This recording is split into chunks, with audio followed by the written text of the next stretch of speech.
வெற்றிகரமான சத்தியம். ஓய்வு நாள் செப்டம்பர் 17. அடிமைத்தனத்திலிருந்து விடுதலை. நீ எகிப்து தேசத்தில் அடிமையாய் இருந்தாய் என்றும் உன் தேவனாகிய கர்த்தர் உன்னை அவ்விடத்திலிருந்து வல்லமையுள்ள கரத்தினாலும் ஓங்கிய புயத்தினாலும் புறப்பட பண்ணினார் என்றும் நினைப்பாயாக. ஆகையால் ஓய்வு நாளை ஆசரிக்க உன் தேவனாகிய கர்த்தர் உனக்கு கட்டளையிட்டார். உபாகமம் 5:15.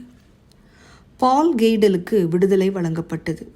ஆனாலும் சிறையில் இருந்து செல்ல அவருக்கு விருப்பமில்லை. 1911 17வது வயதில் செய்த கொலைக்காக கைதாகி 63 வருடங்கள் சிறையில் இருந்ததால் 80 வயதில் வெளியே சென்று தன்னால் எதுவும் செய்ய முடியுமா என்று அவருக்கு சந்தேகமாக இருந்தது. எனவே மேலும் 6 ஆண்டுகள் சிறையிலேயே கழித்தார். அமெரிக்காவில் அதிக காலம் 68 ஆண்டுகள் 245 நாட்கள் சிறையில் இருந்தவர் என்கிற சாதனையை படைத்தார். பின்னர் அவர் 93வது வயதில் மருத்துவமனையில் இறந்தார்.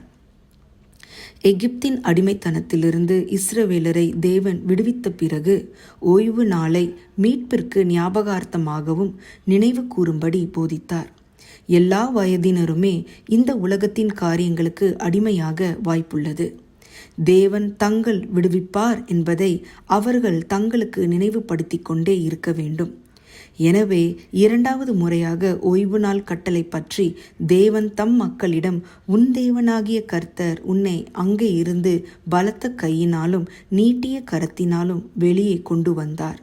ஆகையால் ஓய்வு நாளை கடைபிடிக்கும்படி உன் தேவனாகிய கர்த்தர் உனக்கு கட்டளையிட்டார். உபாகமம் 5:15.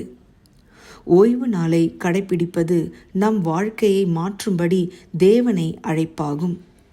இந்த செயல்முறையை பரிசுத்தமாக்கப்படுதல் என்கிறோம். நீங்கள் என் ஓய்வு நாட்களை ஆசரிக்க வேண்டும்.